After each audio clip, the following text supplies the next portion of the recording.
Olá, hoje eu vou caminhar com o Fábio Duarte. O Fábio é professor de gestão urbana da PUC e vai falar comigo sobre meios de transporte alternativos, em especial a bicicleta. Fábio, tudo bem? Tudo bem, vocês? Fábio, vamos começar conversando como é que a bicicleta entrou no teu dia a dia. Não só como um lazer, mas em que momento você rompeu, digamos assim, com o carro e adotou a bicicleta de uma maneira mais sistemática na tua rotina? Olha, começou na faculdade ainda, quando estudava arquitetura e urbanismo, e enfim, estudava cidade. Então eu imaginava que para entender a cidade, eu precisava não só estudar, mas vivê-la cotidianamente. Então desde estudante eu achava que era importante, para entender a cidade, estar dentro dela. Seja no ônibus, seja de bicicleta, seja caminhando. Então foi uma decisão que foi tomada na universidade e foi crescendo ao longo do tempo. Daí eu comecei a viajar muito, então para ter um carro não valia a pena, eu preferia gastar o dinheiro em passagem do que em gasolina. E daí com isso eu comecei a estudar e vi que, sobretudo se você começa a pensar de fato nos impactos que você tem para a cidade, para a sociedade, para o meio ambiente, o carro na vida urbana ele representa 80% da nossa poluição atmosférica. Então, eu falei, bom, se isso para mim é importante, não só profissionalmente, como pessoalmente, não ter carro é o primeiro ponto a ser decidido. Uhum. E que benefícios isso trouxe para a tua vida prática, fora a questão da observação, né, que foi o que te motivou, e também essa questão da consciência com relação à poluição. Em outros aspectos, que benefício trouxe o uso da bicicleta para você, para a tua família? Olha, o primeiro benefício imediato que a gente consegue medir é mesmo para a saúde.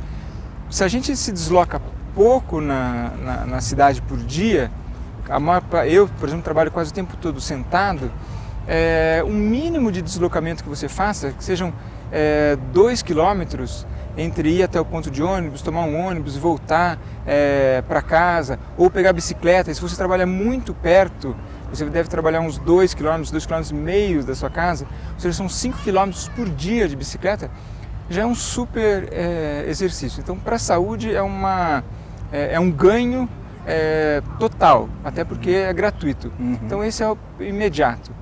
E depois, quando eu saio, sobretudo com minha mulher, com minha filha, a gente sai de bicicleta, você tem um convívio muito melhor. Porque no carro, querendo ou não, você está tenso e concentrado no trânsito.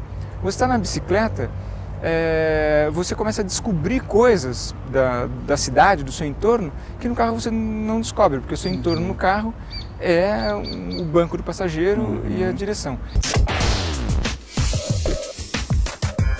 Você não é um radical pró-bicicleta, porque você tem um automóvel na sua garagem.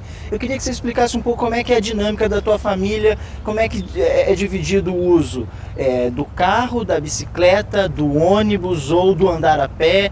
Me explica um pouco como é que funciona na tua casa, especificamente. Olha, em casa, que somos 3, o casal e um filho, a gente tem um carro que a minha mulher usa e trabalha muito longe.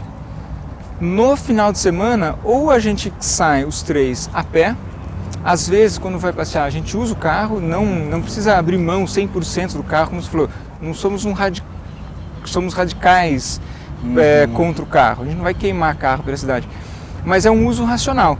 Eu acredito que você more numa região relativamente próxima do centro da cidade, que é onde tudo acontece.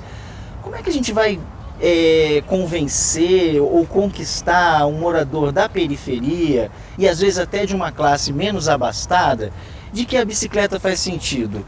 Porque primeiro que ele mora longe e segundo que se você chegar para alguém da periferia hoje e propor no uso da bicicleta, ele vai dar risada, porque o mínimo que ele quer é uma moto. A gente está aí cheio de incentivos governamentais para as pessoas andarem mais de veículos motorizados. Como é que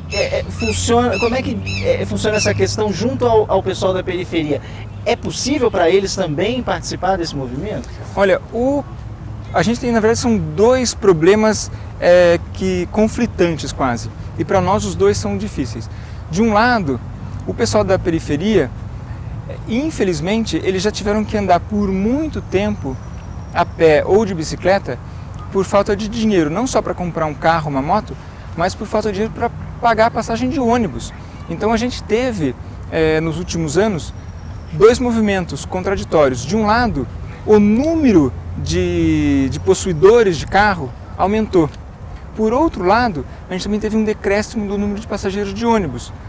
Por quê? Porque as pessoas começaram a comprar carro e deixaram o ônibus? Em parte sim, mas em outra parte porque ficou mais difícil pagar a passagem de ônibus, que é cara.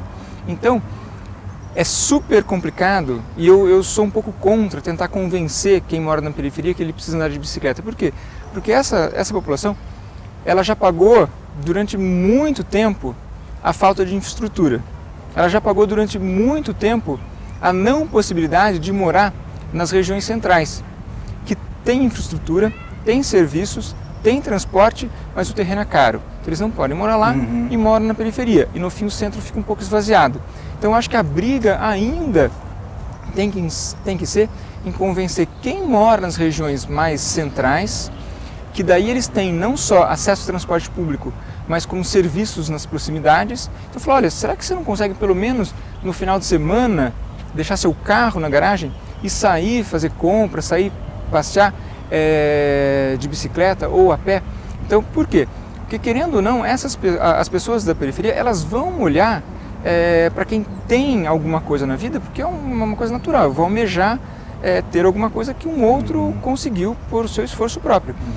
Se essa pessoa consegue falar assim, olha, dá para viver sem carro, ou dá para viver um tempo pelo menos da semana sem carro, então isso começa a ser uma força, quase que uma bandeira, assim, puxa vida, é possível haver uma cidade organizada, com serviços, com transporte, e as pessoas abrirem mão do seu carro privado para usar o transporte público ou o ciclismo. Quando se fala no uso da bicicleta, a gente normalmente usa exemplos de outros países, né? E as pessoas até já sabem como funciona, né? São reportagens, as pessoas estão sempre falando isso. Mas nós temos exemplos brasileiros bons para dar hoje em dia? Olha, a gente tem alguns exemplos brasileiros, mas eu confesso para você que no caso da bicicleta são poucos bons exemplos.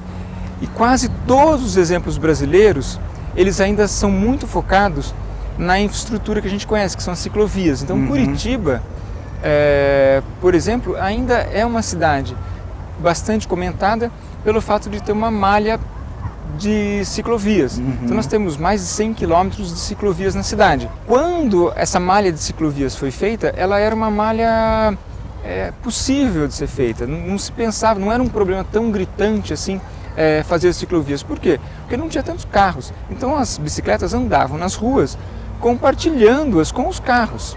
Então não era necessário criar uma malha de ciclovia. Então Curitiba foi pioneira nisso. Hoje, a nossa malha aqui na cidade de Curitiba é uma malha deficiente, não só em extensão, em conexão de pontos, como a própria infraestrutura dela é muito ruim. Então existem algumas cidades, Sorocaba no estado de São Paulo, por exemplo, é uma cidade menor, bem menor que Curitiba, e tem um projeto cicloviário muito mais consistente do que Curitiba. Florianópolis também está investindo nisso, não só na ciclovia, mas numa integração entre os modos de transporte.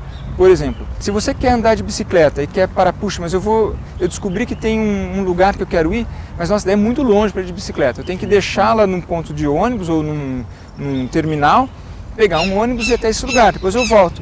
Isso você não pode fazer, porque não tem onde você parar a bicicleta. Então, eu acho que a gente tem alguns exemplos, poucos, nessas cidades que eu comentei com você, por exemplo, Sorocaba e Florianópolis, para ficar apenas em duas, que você começa a ter não só a ciclovia, mas também uma infraestrutura paralela de acolhimento das bicicletas. Que apoia esse circuito. Que apoia, mas ainda é muito pouco. Vamos fazer um intervalo rapidinho. Daqui a pouco eu volto a caminhar e conversar com o Fábio Duarte, professor de gestão urbana da PUC. Hoje ele está falando sobre bicicleta e outros meios de transporte alternativo.